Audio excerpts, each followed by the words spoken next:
Well, we did get that S1 from Palantir, as Carl just said. We were expecting it yesterday. It didn't come until late in the day. It did prove to be an interesting read, not so much for the numbers, although they were important, but as well for comments from longtime CEO Alex Karp. As for the numbers and what we can expect here, remember, Palantir is going to be doing a direct listing.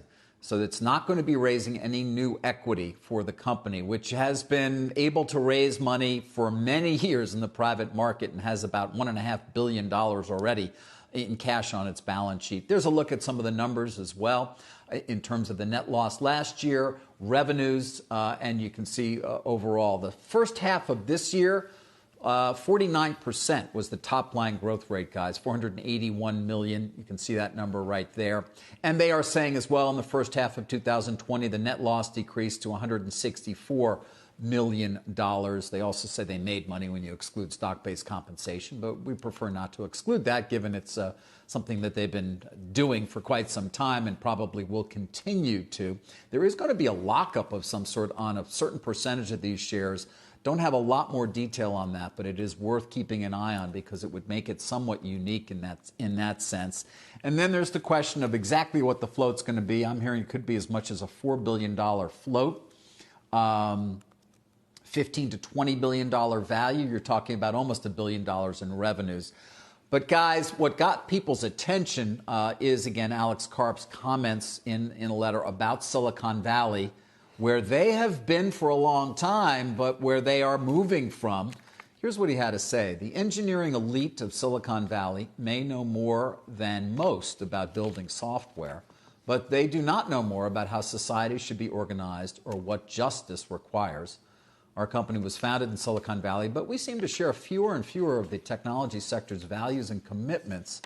From the start, we've repeatedly turned down opportunities to sell, collect, or mine data. Other technology companies, including some of the largest in the world, have built their entire businesses on doing just that, reminding us as well that their software is used to target terrorists and to keep soldiers safe.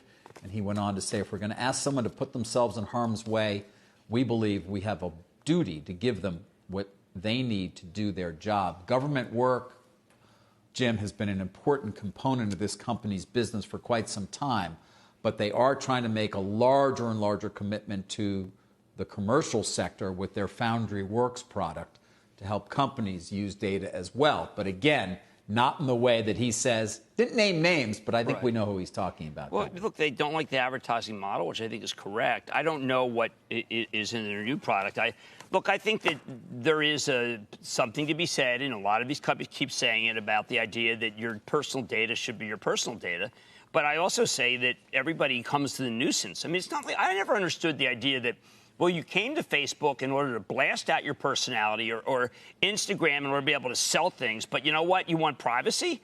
It should come with the territory. I have Shopify on tonight. We'll talk about that. But look, I appreciate any contrary view. This is a very good call about the idea that there is just a concentration of power in one area. And I think for those who want, let's just say, more democracy of tech, it isn't good that there is just a small group of people who control so much. But I also think that Palantir is they're kind of fighting an uphill battle there. They're smart guys. They may be. Interesting to note, Peter Thiel, of course, a founder here. By the way, he's a billionaire, but I'm told fairly illiquid. So this is an important direct listing for him as well. But he is, of course, Carl, on the board of Facebook, which, while not named, certainly seemed to be the focus in part of what Mr. Karp was writing about. Karping. Yeah. If people look into that letter from Karp, sort of spitting on the traditional mindset of Silicon Valley, but then, David, Class F Common sort of tying right into what Silicon Valley's done a long term in terms of ownership structure. Correct. They will have voting control of the company, to your point. That's right. And that is something that we've seen happen, of course, the likes of Facebook as well, and a number of other companies. So, yeah, it's not as though they're on the governance front, at least, that they're necessarily adapting best in class at this point, Carl. But he's an interesting guy, Karp, and I hope that we get some more exposure to him. You know, he doesn't make himself widely available, but he's always worth listening to. I've gotten to know him a bit through the years, and certainly has a unique perspective on Dave, a lot of different things. Isn't it a little sanctimonious to say our leadership believes that working with the Chinese Communist Party is inconsistent with our culture and mission? Well, no kidding, because if your culture and mission is to target terrorists and keep soldiers safe, why would you be worried? I mean, no, I don't want you to work with the Chinese. I mean, honestly, and not only that, but we're not working with North Korea. That's it. We're putting our foot. Oh, come on. There's no place for sanctimony.